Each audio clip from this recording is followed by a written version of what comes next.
Okay, I'm now going to explain question 1 of your weekend homework 2. Okay, so for this question, it says that the trade receivables on 30th April for the 3 years were as follows. Okay, based on objective evidence, the following debts were likely to be uncollectible. Okay, I've always mentioned that this term, likely to be uncollectible, this implies that out of all these $24,300 of trade receivables, this is the amount that customers owe, this amount is unlikely to pay back. Okay, out of all this amount owed, this amount is unlikely to be collectible. Out of all this amount owed, this amount is unlikely to be collectible. Okay, so the amount likely to be uncollectible, this is the ending balance in the allowance for impairment of trade receivables account. Okay, let's calculate out and sum up the amount for each year. Okay, so for 2013, the total amount is 235. Second year, total amount sum up is 372. Third year, 540. Okay, these are the amounts likely to be uncollectible, which is also the ending balance in my allowance account. Okay, at the end of every year. Okay, so Wong Yi paid his outstanding balance during the financial year ended 30th April. Chan Man and Yim Ka paid their outstanding balances. Okay, the common mistake that a lot of you made is that you took these transactions into account when you prepare the allowance account. Okay, but why shouldn't we use this transaction? Okay, remember that when, okay, let's write down here first. Okay, when customers pay outstanding balance, okay, the journal entry in this case is debit, okay, either cash in hand or cash at bank, depending on how the customer paid back. Okay, and I credit trade receivable. Correct?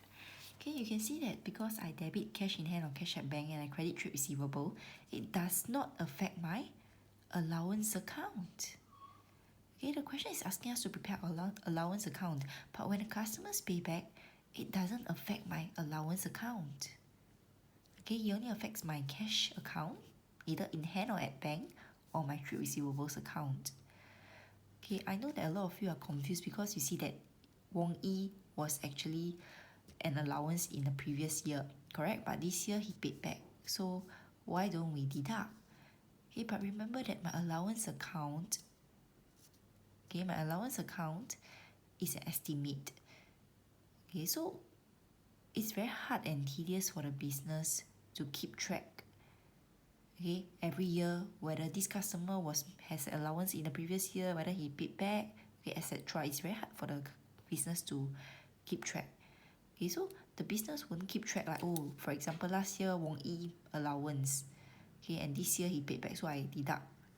Then here, Yim Ke and Chang Men had allowance. Next year I have to deduct because they paid back. Okay, it's very hard for the business to keep track year on year like that. Okay, imagine a business has so many customers. How are they going to keep track? Okay, so what will the business do is that when any customers pay back, okay, any customers pay back their balance, they will just take debit cash in hand, cash at bank, credit trade receivables. They won't touch this allowance account. Understand?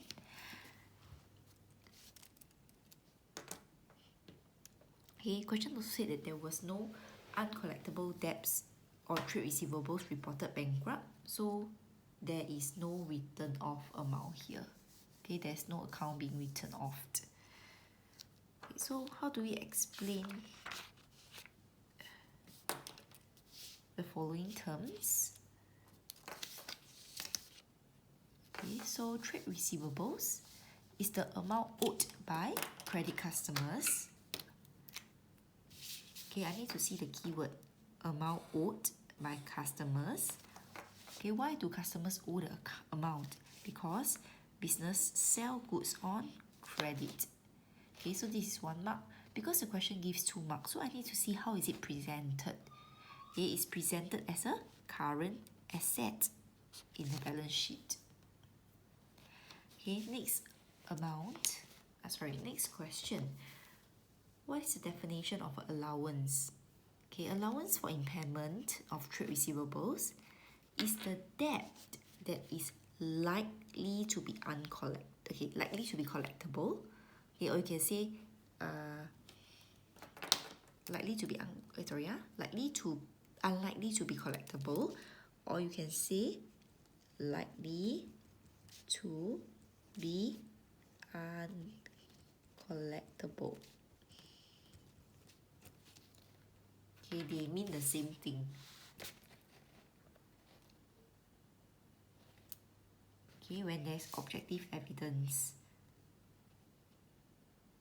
Okay, so how is it presented? It's presented as a deduction from trade receivables.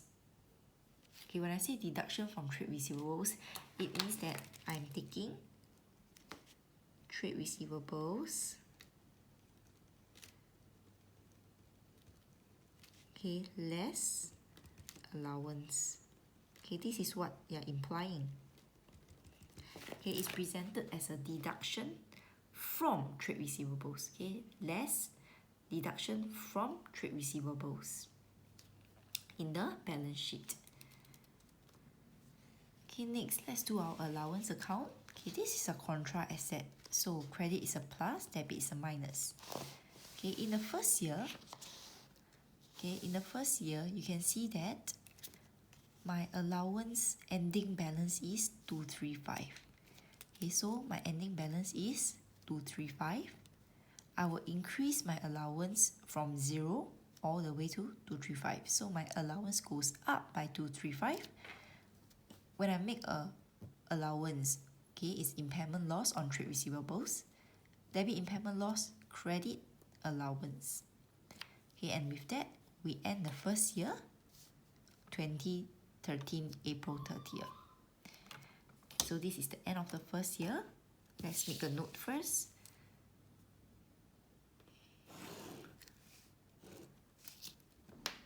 Okay, then after that, start the second year. May 1st, balance brought down, 235. Okay, I just bring down the balance. This is second year. Okay, next. Remember what I said just now. Okay, even though it said that Wong Yi paid his debt in the second year. Okay, but when Wong Yi paid his debt, I debit cash in hand or cash at bank, credit trade receivables, Wong Yi. Okay, does not affect my allowance account. Okay, does not affect allowance account. Understand? Okay, hence I know that second year balance brought down is 235, but ending balance I want it to be 372. This is my ending balance. Okay, hence I know that my ending balance I want it to be 372. Okay, then I will think, how do I change from 235 to 372? Okay, the answer is I will add 137. Okay, and you check 235 plus 137, I get 372. Okay, so this is an increase in my allowance. Opposite account is impairment loss. Okay, whenever you make an estimate of allowance, okay, opposite account is always impairment loss. And with that, we end our second year. Okay, done with my second year. Okay. Now we move on to the third year. Okay, in the third year,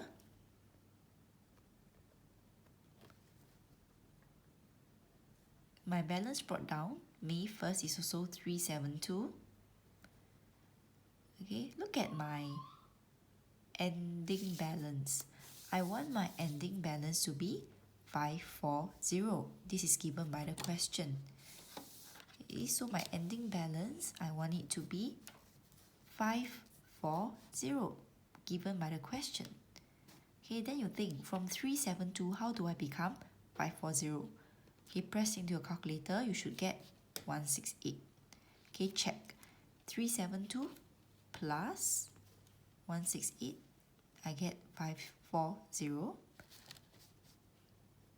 Okay, opposite account is impairment loss on trade receivables.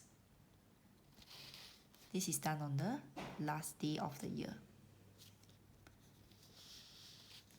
Okay, and after that, we are done with our third year. The question only asks you to do for 3 years. Okay, so we are done with our third year. Question asks us to do for 3 years. Okay, remember to always bring down the balance again, 1 more year. So May 1st, 2015, 540 credit. Okay. Okay, for the last part, prepare a balance sheet extract to show the net trade receivables at 30th April.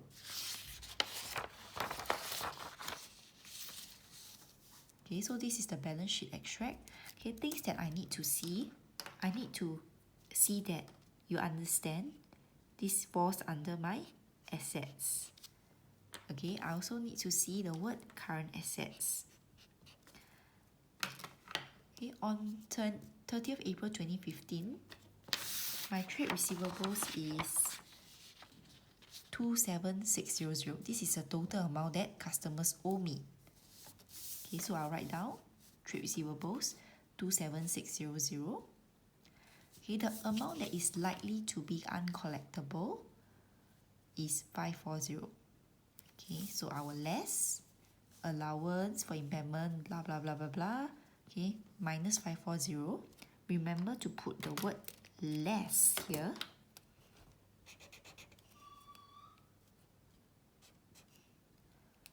Okay, and finally, my net trade receivables is this figure. Okay, how do we read this balance sheet extract? Which means, right, that out of all the customers that owe me, which is $27,600, $540 is likely to be uncollectible. Okay, hence the likely amount that I will receive back is only this amount. Okay, this is the likely amount that I may receive back from my customers.